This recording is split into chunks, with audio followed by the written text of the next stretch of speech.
해피 파더스 데이. 이 세상의 모든 아버지들은 위대합니다. 가정의 울타리가 되어주시고 가족을 위해 희생하시는 이 시대의 아버지들을 축복합니다. 하버드 대학교, 그러면 여러분들이 좋아하시니까 교수 한 분이 가드너 교수라는 하워드 가드너 교수가 그 책에서 The Leading Mind라는 책에서 이런 말을 했어요. 세상에서 가장 강력한 힘은 목마름이다, 이런 말을 했어요. 시대를 이끌어가던 리더들의 공통점 역시 시대 변화를 애타게 추구했던 목마름이 있었다, 이런 말을 했습니다. 누가 자유를 얻을 수 있는가? 자유에 대한 타는 목마름이 있는 사람이 자유를 얻을 수 있다. 자, 누가 하나님의 말씀에 귀를 열고 말씀을 사모하겠는가? 하나님의 말씀에 대한 갈급한 굶주림이 있는 사람이 오늘도 하나님 말씀을 듣게 되고 은혜를 받게 되는 것입니다. 배부른 사자는 절대 사냥하지 않습니다. 그래서 세상은 사실상 굶주리고 목마른 사람들에 의해서 세상이 주도되고 변화가 되어갑니다. 하나님 나라도 마찬가지입니다. 신앙생활 수십 년을 해도 누구에게 한번 전도 한번 해보지 못하고 누구에게 그리스도의 사랑으로 한번 제대로 섬김도 해보지 못하고 그냥 교회만 왔다리 갔다리 수십 년 하는 사람들에 의해서는 절대로 하나님 나라와 이 세상은 변화되지 않습니다. 오늘 우리 파더스 데이를 맞이해서 해마다 우리 미션 펀레이징을 하면서 동시에 우리 골프대회를 하는데 얼마나 관심들이 많은지 참 보기도 좋습니다. 정말 얼마나 사모하는지 모릅니다. 제가 그동안에 이렇게 이민 목회하면서 골프 잘 치는 분들, 광들을 관찰해 보니까 정말 내일 새벽 기도는 1년 12달 한 번도 안 나오시는 분들이 새벽에 시간 잡아서 골프를 치면 소풍 가는 마음으로 글럽도 챙겨놓고 내일 못 입을까 다 준비해놓고 설레는 마음으로 밤잠을 설레고 새벽에 일어나서 나갑니다. 잠자리에 드는 둥 마는 둥 하면서 그 코스를 한 번씩 그리고 지난번에 어디에서 실수했으니까 이번엔 어디로 쳐야겠다. 정말 이 사모함이 보통이 아닙니다.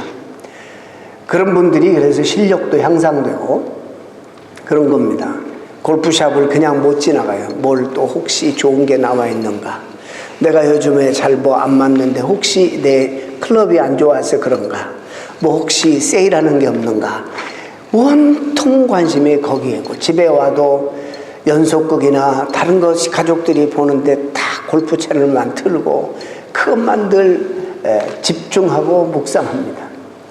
여러분 오늘 생각해 보시기 바랍니다. 오늘 이 말씀과 연관이 있기 때문에 여러분은 어디에다가 가장 많은 열정과 에너지를 쏟고 사시는지 한번 여러분 스스로 질문해 보시길 바랍니다. 여러분, 의에 줄이고 목마른 자. 오늘 우리에게 연관된 말씀이기 때문에 제가 골프 얘기를 했습니다. 의에 줄이고 목마른 자는 복이 있나니 저희가 배부를 것이다. 이런 말씀을 주셨습니다. 의라는 말의 사전적 정의는 바른 것이고 정의로운 것인데 예수님 당시 이해되었던 의는 이제 유대인들이 가지고 있는 의의 개념과 당시 로마 제국하에서 식민지 국민이기 때문에 가지고 있었던 이 의의 개념이 조금 믹스가 되어서 그들이 가지고 있었을 것입니다. 로마 제국을 떠받치고 있던 권력의 두 기둥은 집정관과 원로원이었습니다. 집정관과 원로원의 권력은 곧 로마 제국의 법이었습니다. 모두가 승복해야만 하는 그 당시의 정의였습니다. 그런데 그 로마 제국을 떠받치던 이 두 기둥이 어느 날 무용지물 되어버리고 말았습니다. 절대 권력을 한 손에 쥔 자가 나타났는데 그 시저 카이사르입니다. 이제 로마의 권력은 카이사르 한 사람으로부터 나왔고 카이사르의 말이 자기 스스로가 신의 아들이라 말하고 자기 말이 곧 제국의 법이 되었고 제국의 정의가 되었습니다. 근데 영원할 것 같은 그런 카이사르의 권력이 가장 가까운 신복이었던 브루투스에 의해서 암살당함으로써 그의 절대 권력은 사라져버리고 맙니다. 그리고 그로부터 나왔던 모든 정의, 그리고 법, 힘 다 잃어버리고 맙니다. 유대인에게 있어서 그러면 정치와 신앙을 그들의 사상적인 근간을 떠받치고 있었던 두 기둥은 성전과 율법입니다.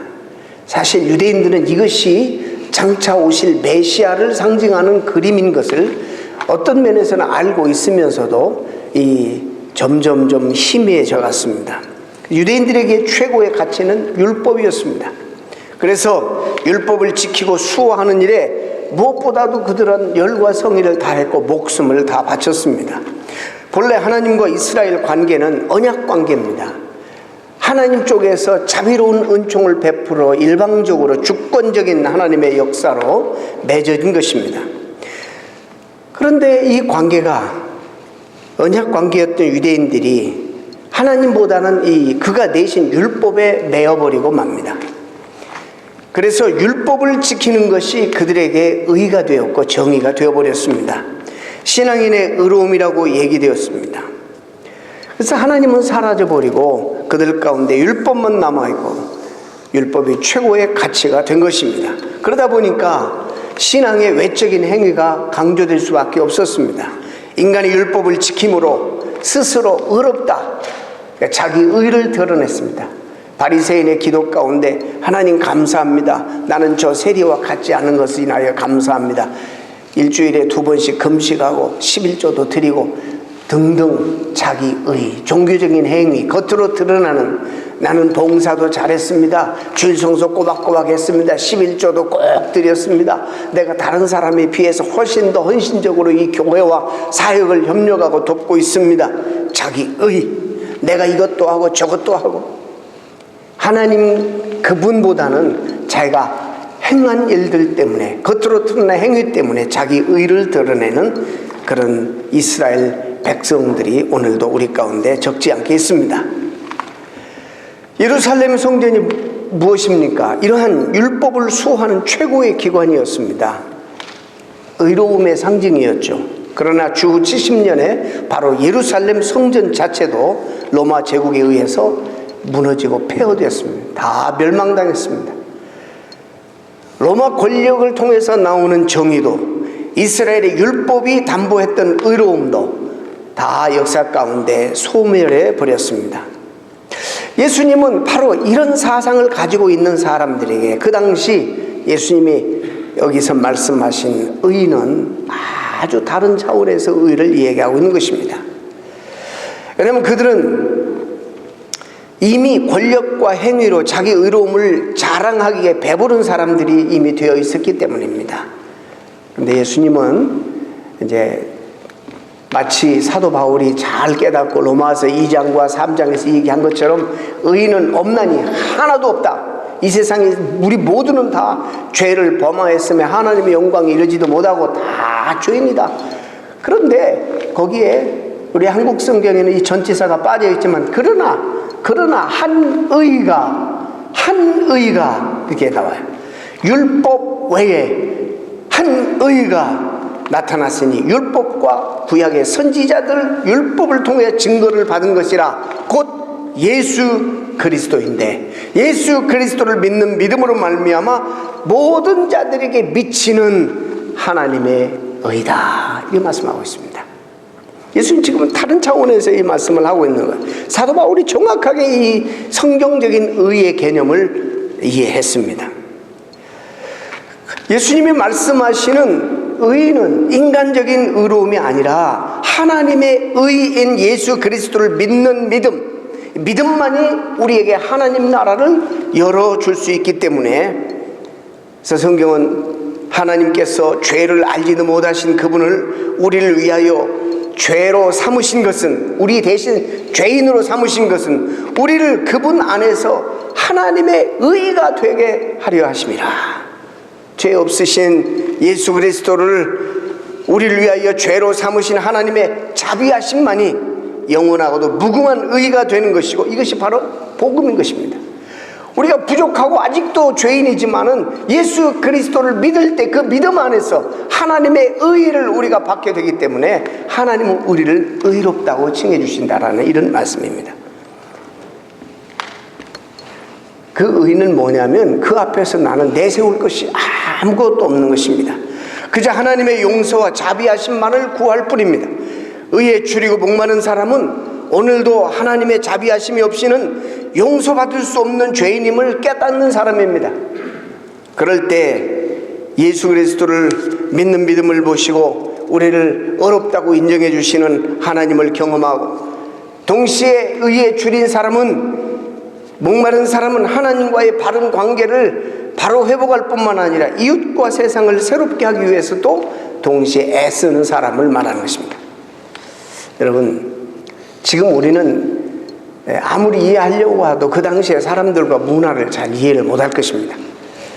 우리에게는 배고픔과 목마름이 그들 경험과 너무 다르기 때문입니다.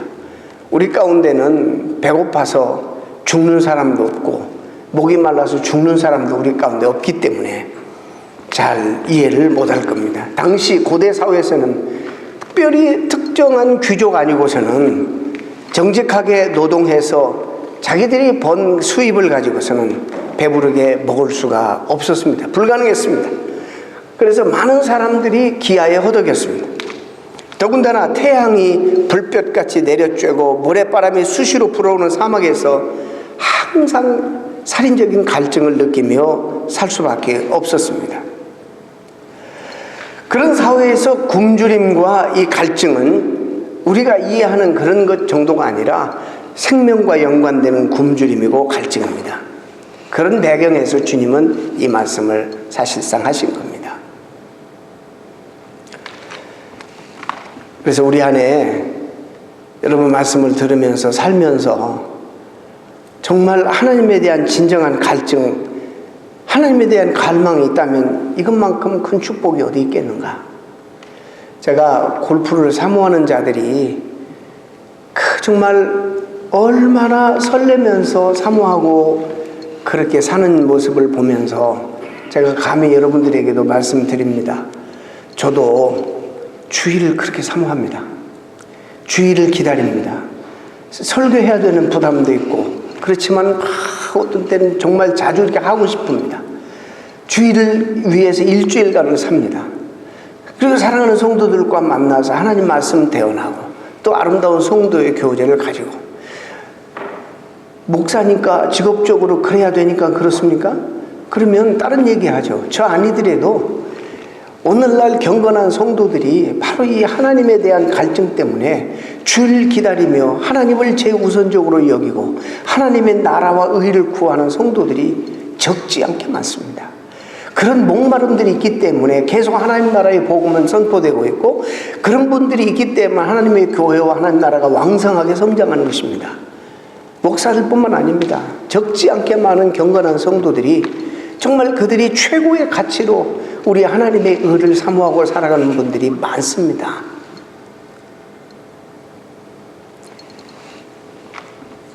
요한복음 4장에 이 세상의 쾌락만을 추구하는 한 여인에게 주님 방문하십니다.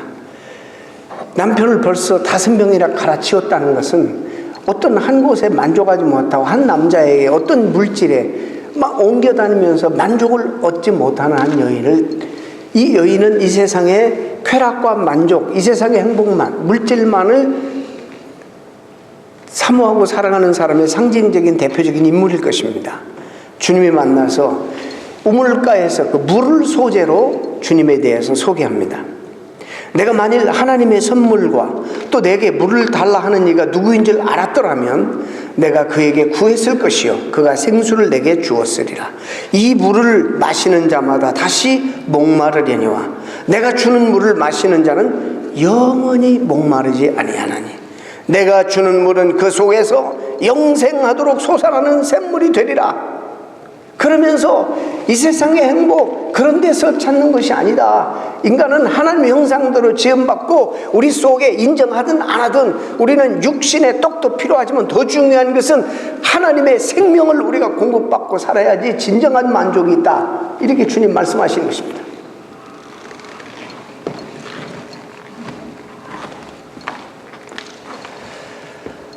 또 그 뒷장에 가면 요한복음 6장에 주님께서 이런 말씀을 하십니다. 내가 곧 생명의 떡이니 내게 오는 자는 결코 줄이지 아니할 터요 나를 믿는 자는 영원히 목마르지 아니하리라. 도대체 주님이 오셔서 하시는 이 말씀들이 무슨 말씀인지 여러분 심각하게 한번 가슴으로 묵상하고 받으신 적이 있으십니까? 그분이 계속적으로 이런 말씀, 내가 주는 물은 영원히 목마르지 아니할 것이다. 내가 이 세상에 생명의 떡으로 와서 배고픈 영적으로 고갈된 여러분들에게 내 몸을 나누기 위해서 이 땅에 오셨다. 이런 말씀들이 도대체 무슨 의미인가? 죄인된 인간에게 하나님의 의이신 예수 그리스도를 통한 풍성한 삶에 대한 영적 굶주림이 얼마나 중요한지를 계속 주님이 말씀하고 계시는 것입니다. 오늘 이 단어 의로 번역된 헬라어 단어는 정의, 공의, 공평이라는 말로 또 번역도 되고 영어로는 justice, righteousness 이런 단어들로 번역이 되었습니다. 이 단어는 사실상 구약의 어떤 두 단어하고 연관이 있습니다. 그런데 어떤 연관이 있냐면 이 단어는 개인적인 그런 체험, 의미도 담고 있지만 중요한 것은 관계적인 의미를 담고 있는 단어입니다. 하나님과의 올바른 관계, 그냥 어떤 추상적이고 공중에 우리의 삶 속에 현실성 없는 떠있는 관념적인 그런 단어가 아니라 우리 삶에 직접적으로 정말 행복과 불행을 좌우하는 결정적인 그런 관계 속에서 이걸 이해하도록 이 단어를 사용했다는 것입니다. 하나님과의 올바른 그런 사랑을 기초로 한 관계. 예수님의 이 말씀을 듣는 당시의 청중은 유대인들은 이미 신명기 6장의 쉐마, 들으라 이스라엘아 다 암송했기 때문에 알고 있을 거예요. 누구도 유대인으로 태어나면 이것은 전부 다 태어나자마자부터 이제 귀가 들리는 그 순간부터 말을 하기 순간부터 쉐마를 가리킵니다. 유대인의 가장 중요한 교육법입니다. 그게 뭔지 아시죠, 여러분들? 들어라 이스라엘아 하면서 너는 마음을 다하고 성품을 다하고 힘을 다하고 목숨을 다하여 내 하나님 여호와를 사랑하라. 너 이것을 기호에 새기고 만판에 새기고 문설주에 새기고 손목에 팔에 메고 집에 드나들며 늘 기억하고. 여러분 그 말씀 아시죠? 신명기 6장. 이스라엘 백성들 이거 모르면 이스라엘 백성 아닙니다. 바로 그것을 지금 리마인드 시켜주시는 거예요. 하나님과의 관계가 회복돼야지 모든 여러분의 삶의 질서가 회복됩니다. 하나님과의 관계를 먼저 회복하십시오. 주님 그렇게 말씀하시는 거예요. 아마 어쩌면 우리처럼 이 시대에 자본주의 시장 경제 때문에 이 시대에 우리가 원치 않는 그런 경쟁 구도 속에서 우리도 모르게 먹고 살기 위해서 애쓰고 노력하고 하나님 멀리하고 믿는다고 하지만은 그러나 하나님 그렇게 중요하지 않는 그렇게 취급당하는 이 시대의 사람들에게도 어쩌면 너무나도 소중한 말씀 아닐 수 없습니다. 당시에도 로마의 압제와 종교 지도자들의 타락으로 인해서 일상생활이 너무 힘들고 지치고 그래서 아마 이 쉐마도 막 희미하게 잊어버려 가고 있는, 알고는 있고 암송을 하고 있지만은 실제적인 삶 속에서 능력이 되지 못하게 하는 바로 이 너무나도 중요한 하나님과의 관계를 회복하는 것이 의다.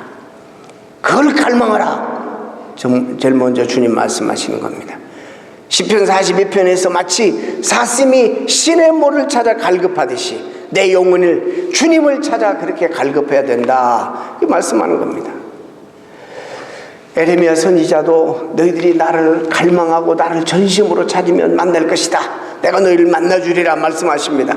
온 힘을 다해서 내게 있는 모든 소유를 다 팔아서라도 만나고 싶어하는 그런 마음들이 있어야 된다는 것이죠. 왜? 하나님이 우리에게 모든 것이니까. 하나님보다 소중한 것이 우리에게 없으니까. 가장 소중한 분을, 이게 우리의 삶에서 이 프라이어타이즈 하는데 가장 있으면 좋지만 없어도 되는 분처럼 여겨버리는 이런 사람들에게 주님 말씀하시는 것입니다. 여러분,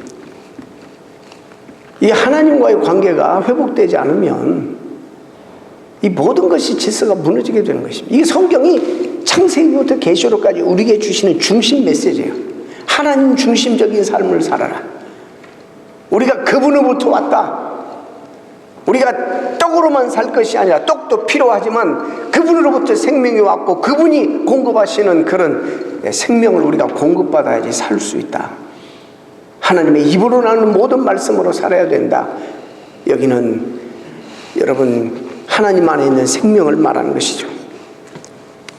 두 번째로 이 의라는 것은 이웃과 올바른 관계뿐만 아니라 우리 공동체와 사회까지도 확산되는 그런 헬라어 디카요순에, 여러분 이 구약의 두 단어, 히브리의 두 단어가 어떤 이 단어로 대체된 헬라어로, 그 단어는 어떤 단어냐면요, 대단히 권위 있는 자의 올바른 결정을 의미할 때 사용되었습니다. 예를 들어서 과부와 고아의 송사에 대해서 공정하고 공평한 그런 송사 그 판정을 해야 되는데, 한 사람은 돈이 많고 유력자라고 이롭게 해주고, 여기 고아라고 뒤에서 돌봐줄 사람 없다고, 사회에 권력이 없다고 함부로 대하고, 이럴 때 하나님 심판하시는 거예요. 그때 사용했던 단어가 바로 히브리의 바로 미슈팟이라는 단어입니다. 같은 단어예요. 또 장사꾼들이 저울을 속이잖아요. 저울추를 속여. 옛날에 우리 쌀을 많이 먹고 쌀집들이 있었어요. 쌀집들이 있으면 쌀을 어느 집에서 사느냐, 물론 인정이 그 관계가 많고 그러면 꼭 단골로 가지만은, 어떤 집에 가면 쌀을 이렇게 큰 말로 팔잖아요. 손으로 이렇게 해가지고 깎아버려요. 그것만 안 깎아도 한 끼 식사가 적은 식구가 되는데 이렇게 깎아버려요. 그 나중에 그게 말썽이 되고 그러니까 이제 쌀집에서 동그란 나무 같은 걸 만들어가지고 나무로 이렇게 올라오는, 고봉으로 올라오는 쌀을 이렇게 제끼고 이렇게 주고 그랬지 않습니까? 나쁜 사람들은 밑에 말 위에 뭘 또 이렇게 해가지고 말을 작게 만든다든지, 다 이 저울추를 속인다든지.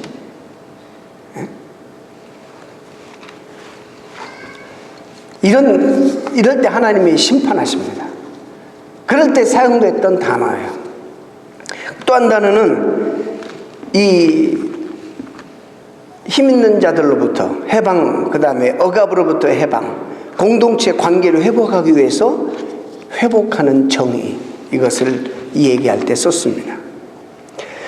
개인적인 의의를 이야기하기도 하지만은 주로 이웃과의 올바른 관계, 특별히 가난하고 힘없는 자들을 공평하고 공정하게 대할 때 이루어지는 그런 의의를 말하는 것입니다. 여러분, 어떤 사회에서든지 이 의의가 참 중요하겠죠. 힘 있는 사람은, 권력 있는 사람은 봐주고 벌을 안 주고, 힘없고 맥없는 사람, 뒷배 없는 사람들은 엄청난 형벌을 가해가지고, 여러분 이 현실 속에서도 그런 일들이 많이 있잖아요.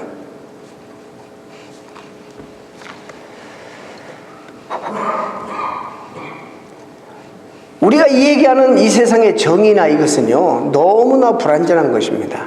그래서 주님의 말씀하시는 이 정의는 이 세상에 없는, 하나님이 예수 그리스도를 통해서 이 땅에 선포하신, 오래전부터 율법에서부터 말씀하셨지만 깨닫지 못하고 하나님과의 관계를 통해서 맺어지는, 얻어지는 건데, 깨닫지 못하고 하나님을 제끼고 율법만을 붙들고 행위만을 드러내는, 그래서 자기 의로 만들어버리는 잘못된 사상들을 지금 고쳐주시는 것입니다. 여러분, 여기서 의라는 것은 바리새인들의 의가 아니잖아요. 저 세리와 같지 아니하고, 나는 저들과 같지 아니하고, 나는 이렇게 신앙생활합니다. 자기 의를 드러내는, 즉 다시 말해서 타인에 대한 긍휼의 마음이 전혀 없는 마음. 하나님의 의는 하나님뿐만 아니라 이웃과 올바른 관계, 사랑 관계를 갈망하면서 살게 만드는 의입니다. 이런 긍휼과 사랑의 마음으로 이웃과의 올바른 관계를 갈망하는 자에게 복이 있다. 지금 이렇게 말씀하시는 것입니다. 여러분, 예수님이 전하신 이 복음은, 기쁜 소식은 개인 차원에서만 얻어지는 구원이 아니라 더 나아가서 공동체, 그 다음에 사회 전반에 걸쳐 삶의 변화를 촉구하는 그런 기쁜 소식입니다. 하나님 나라가 가까이 왔다. 또 하나님 나라가 열려있다. 하나님 나라의 백성으로 다스림과 통치를 받고 살아간다 라고 말했을 때는 이것은 개인적인 것도 물론이지만은 내 개인을 뛰어넘어서 내 이웃과 공동체와 사회 정의까지도 신경 써야 되는 것입니다. 장로교에서는 오랫동안 바로 이 부분을, 저도 그런 배경에 자랐습니다, 너무나 개인적인 그런 의로만 해석하는 경향이 많았습니다. 그러나 이 의는 관계적인 그런 개념을 가지고 있는, 교회 안에서만이 아니라 타인과의 그런 관계 속에서 드러내야 되는 의입니다. 십계명을 왜 주셨습니까? 하나님이 이스라엘 공동체 전체가 의로운 공동체 되고 자유로운 공동체 되도록 하나님이 십계명을 주시지 않았습니까? 율법을 왜 주셨습니까? 개인뿐만 아니라 공동체 전체가, 민족 공동체가 어떻게 조화롭게 살 수 있는가에 대한 하나님의 가르침이 그 속에 담겨 있지 않습니까? 바로 우리가 알 수 있듯이 십계명과 율법은 다 관계적이고 또 사회적인 법이라는 사실입니다. 공동체가 전체가 함께 따르고 함께 지켜야 할 법입니다. 이웃에 대한 배려, 특히 약자에 대한 배려, 정의를 이루어가는 길이 거기에 다 담겨져 있습니다. 그런데 바리새인들과 율법학자들은 하나님께 주신 이 십계명과 율법들을 개인의 윤리적인 삶으로 완전히 축소시켜 버렸습니다. 이런 잘못을 그 당시에 바리새인들, 율법학자들만 범한 거 아닙니다. 오늘날 많은 설교자들이 또 많은 교인들이 하나님의 말씀을 개인의 의 혹은 구원, 개인의 도덕적인 삶으로만 강조합니다. 그 부분도 물론 있지만은, 그래서 이 의가, 복음이, 또 구원이 개인적인 차원에만 머물게 만듭니다. 죄사함 받은 것으로만 만족하게 만듭니다. 하나님의 법을 우리에게 주신 원래의 의미, 공동체의 본질, 공동체 안에서 이루어져야 하는 정의를 잃어버리고 있다는 것입니다. 정의, 이 땅에서 말하는 정의와 성경에서 말하는 정의가 다릅니다. 하나님의 나라의 비유를 통해서 여러분 많이 들으셨어요. 마태복음 20장의 포도원 품꾼의 비유를 통해서 주인은 그들에게 하루의 일당을 다 약속했어요. 그냥 각각 들어간 시간이 달라요. 근데 하루의 일당 약속했기 때문에 주인은 그들에게 필요한 일당을 주었어요. 그런데 그들 가운데 불평이 생겨요. 남들보다 조금 더 일한 사람이 이건 공정하지 않다고 불평합니다. 아니, 1시간 일한 사람이 일당을 받으면 내가 8시간 일했으니까 8일치를 받아야 되는 것이 이 세상의 정의입니다.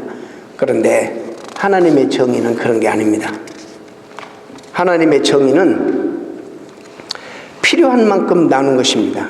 자, 예를 들어서 쉽게 설명하면 A라는 사람하고 B라는 사람이 합작해서 공동으로 농사를 지었어요. 수확을 했습니다. 이 세상의 정의는 공동으로 돈을 똑같이 대서 수확을 했습니다. 그러면 50대 50으로 나누는 것이 이 세상의 정의입니다. 그런데 하나님은 아닙니다.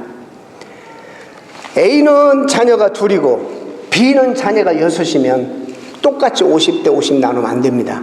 성경은 그렇게 얘기하고 있지 않습니다. 조금 더 필요한 사람이 많이 가지도록 하나님은 이야기하고 있습니다. 필요한 만큼 나누는 것입니다. 이러한 하나님의 정의의 원리가 만나, 그리고 토지법, 이런 거에 의해서 정확하게 드러납니다. 광야에서 이스라엘 백성들에게 만나를 하늘에서 내려주시는데 각 가정이 먹을 만큼 가족 수에 따라서 하루 먹을 양을 거둬들이게 했습니다. 더 많이 거둬들이면 다 썩어버립니다. 자기 가족대로 먹을 만큼만 거뒀습니다. 균등한 분배가 아니라 가족의 필요에 따라 필요한 만큼 거두게 하셨습니다. 이스라엘 백성들이 약속의 땅 가나안에 들어갔습니다. 전쟁을 통해서 그 땅을 차지하고 들어갔는데 땅을 분배하는 과정을 가만히 보십시오. 공을 많이 세웠다고 여호수아와 갈렙에게 더 많은 땅을 주시지 않았습니다. 각 지파대로 백성의 수대로 필요에 따라서 땅을 나눴습니다. 이 세상은요, 전쟁해서 이기면 더 많은 땅을 가져요. 영웅들에게 더 주고 전리품도 주고 그렇게 하지 않습니까? 그런데 하나님의 원리는 그러지 않습니다. 공평의 원칙이 아니라 긍휼을 따라 하나님의 정의는 실현되는 것입니다. 여러분, 이 땅에 이런 긍휼이 실현되지 않기 때문에 살기가 힘든 겁니다. 예를 들어서 한 재벌이 거부가 1년에 막 수조 원을 벌어요. 아무것도 하지 않으면서 수조 원의 이익을 얻어요. 근데 이 사람들이 그런 이익을 거두기 위해서는 하루에 8시간, 10시간, 일주일에 70시간, 80시간 죽게 노동하는 그런 노동자들이 있는데, 그 노동자들이 남미에서 정말 한 달에 200불, 300불 받고, 그런 사람들이 수고와 땀 흘림과 헌신과 희생이 있기 때문에 그렇습니다. 이게 얼마나 불공평합니까? 그래서 초대교회를 보게 되면 가진 것들을 필요에 따라서 내어놓고 같이 나누고 썼다는 그런 기사가 나옵니다. 공산주의 원리가 아닙니다. 여러분에게 이런 내용을 더 깊이 설명할 수가 없습니다. 혹시 기회가 되시면 여러분들이 팀 켈러라는 목사님이 쓴 Generous Justice라는 그 책을 한번 보시면 이 부분에 대해서 집중적으로 연구해서 글을 쓰신 분입니다. 오늘 팔복의 말씀은 우리의 뿌리 깊은 목마름을 해결하기 위해서는 하나님의 의를 붙잡아라, 의를 사모하라 라는 말씀입니다. 하나님과의 올바른 관계를 회복하라. 하나님과의 올바른 관계에 있을 때 하나님이 그것을 의로 여기시고 우리를 옳다고 인정해 주시고 우리의 삶의 뿌리 깊은 목마름과 배고픔이 그때부터 해결되기 시작한다고 말씀하고 있는 것입니다. 시편 119편에 이렇게 말합니다. 하나님께서 사모하는 영혼에게 만족을 주신다. 줄인 영혼에게 좋은 것으로 채워주신다. 마태복음에도 이 뒤편에 너희는 그래서 먼저 그의 나라와 그 의를 구하라. 그리하면 이 모든 필요한 모든 것들을 너희에게 더하시리라. 의를 향한 거룩한 갈망을 가진 사람을 하나님 만족하게 채워주시며 삶에 필요한 모든 것들을 은혜로 더하신다는 말씀입니다. 다시 말씀드립니다. 상투적인 말 같고 늘 우리가 아는 말 같고 그러나 실천이 없어서 남의 소리, 딴 얘기같이 외국어로 들릴 수 있습니다만은 우리가 정말 도전받아야 될 말씀이에요. 우리 삶이 왜 이렇게 열심히 살고 애쓰는데도 피곤할까? 왜 이렇게 신앙생활 하는데도 피곤할까? 우리의 삶의 도대체 근본적인 내 이 모든 삶의 무질서의 원인이 도대체 어디에 있는가? 성경 처음부터 끝까지 우리에게 주시는 메시지가 바로 오늘의 이 메시지예요. 의에 줄이고 목마른 자는 복이 있나니 참 복되다. 이 세상의 의가 아니라 하나님 예수 그리스도 그를 통한 믿음, 그래서 얻은 구원, 그리고 얻은 풍성한 삶, 여기서부터 우리 신앙생활이 시작돼야 되는 거예요. 그럴 때에 삶의 모든 것이 제자리를 찾는다는 것입니다. 상황에 흔들리지 않는 기쁨과 만족감을 늘 경험하게 된다는 말씀입니다. 느헤미야는 하나님을 인하여 기뻐하는 것이 너희의 힘이라 이렇게 또 말씀하고 있습니다. 하나님을 기뻐하는 것이 우리 행복의 근원이라는 이런 말씀입니다. 사랑하는 성도 여러분, 오늘 하나님을 향한 주님을 사모하는 이런 목마름이 여러분들에게 다시 일어나기를 간절히 소원합니다. 갈망하는 자들에게 주시는 하나님 주시는 참 기쁨과 행복이 넘치는 축복이 우리 안에 다시 회복되는 그런 귀한 기회가 되기를 주 예수 그리스도 이름으로 축원드립니다. 기도하겠습니다. 하나님,